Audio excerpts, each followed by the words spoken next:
سوچیں آپ کا بیٹا بورڈ کا ایگزام دے رہا ہے اور وہاں پہ جو انویجیلیٹر ہے وہ آپ کے بیٹے کی کرسی کے بالکل آگے کرسی رکھ کے بیٹھ جاتا ہے اور آپ کے بیٹے کا پیپر جسٹیفائی کرنے لگتا ہے کہ کیا لکھ رہے ہو، تو آپ کے بیٹے پر کیا اثر ہوگا؟ نارمل حالات میں کیا اس کو جو اس نے یاد کیا ہوا تھا وہ بھول نہیں جائے گا؟ اس کے اوپر پریشر بڑھے گا نا۔ لیکن جب ایک ایجوکیشن منسٹر جا کے ایک بورڈ ایگزام کے اندر ایک اسٹوڈنٹ کے آگے جا کے کرسی رکھ کے بیٹھتے اور اس کے پیپر کو جسٹیفائی کرنے لگتا ہے، اس کو کہتا ہے کہ یہ غلط لکھ رہے ہو، یہ صحیح لکھ رہے ہو، تو اس اسٹوڈنٹ کے اوپر کیا اثر پڑے گا؟ اس کے اوپر کتنا پریشر ہوگا؟ آج میں آپ سے ایک ایسے منظر کی بات کرنے جا رہا ہوں جس نے ہزاروں والدین اور طلباء کے ذہن میں سوال کھڑے کر دیے ہیں۔ امتحان وہ لمحہ جہاں ایک اسٹوڈنٹ کی سال کی محنت کا فیصلہ ہوتا ہے۔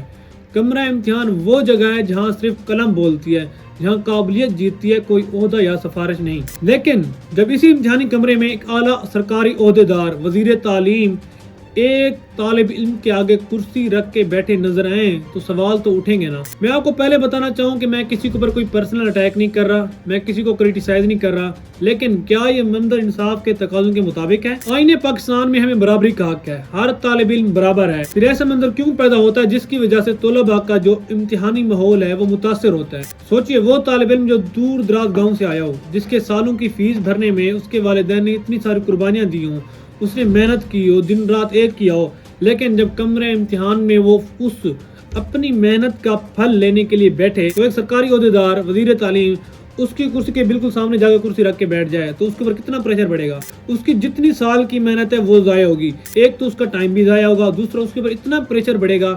نارمل حالات میں یہی ہوگا، اس نے جتنا یاد کیا ہوگا، جو کچھ اس کو آتا ہوگا وہ بھول جائے گا۔ تو یہی سب ہوا ہوگا اس لڑکے کے ساتھ۔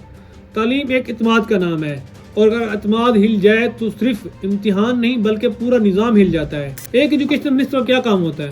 اگر وہ جاتے کمرے امتحان میں جاتے، اس ایگزامینیشن سینٹر کو وزٹ کرتے یا نارمل حالات دیکھتے تو یہ تو نارمل تھا، بلکہ اچھی بات تھی، لیکن جب وہ جا کے ایک مخصوص طالب علم کے آگے کرسی رکھ کے بیٹھ جائیں، اور صرف اتنا نہیں، سوشل میڈیا پہ ان کا کیمرہ مین بھی کیمرہ ویڈیو بن رہی ہو، تو جب ایک طالب علم دیکھے گا کہ ایک وزیر تعلیم اس کے آگے بیٹھا ہوا ہے اور وہاں پہ جو حالات ہیں وہ ایک کیمرے کی آنکھ ریکارڈ کر رہی ہے، تو اس کے اوپر کتنا پریشر بڑھے گا، اس کا ٹائم ضائع ہو رہا ہے، اور اس کا ذہن میں کیا سوالات ہوں گے، اور باقی جو طلباء بیٹھے ہوں گے جو وہاں پہ نگران ہوں گے، یہ جو سارا ماحول ہے ان کے اوپر کیا اثر پڑے گا؟ سوچیں آپ پیپر لکھ رہے ہیں اور آپ کو پتہ لگے کہ وزیر تعلیم خود آپ کے آگے بیٹھا ہوا ہے اور یہ سارے حالات ہیں یہ کیمرے کی آنکھ ریکارڈ کر رہی ہے۔ ایسا نہیں کہ وہ بیٹھا رہا، کیونکہ ان لوگوں نے شو آف بھی تو کرنا ہوتا ہے نا، ٹک ٹاک بھی تو بنانی ہوتی ہے، لوگوں کو دکھانا بھی تو ہوتا ہے۔ تو جب ایک اسٹوڈنٹ دیکھے گا کہ سارے حالات اس کا امتحان سارا کچھ، ایک تو اس کا ٹائم ضائع ہو رہا ہے اور باقی سارے حالات ایک ایجوکیشن منسٹر کے ساتھ کیمرے کے آگے کیمرے میں ریکارڈ ہو رہے ہیں، تو اس کے ذہن کے اوپر کتنا پریشر بڑھے گا، اس کے ذہن میں کیا سوالات ہوں گے، اور اس کی جو سارا ماحول ہے اس کی سال کی محنت کو کس طرح برباد کر سکتا ہے۔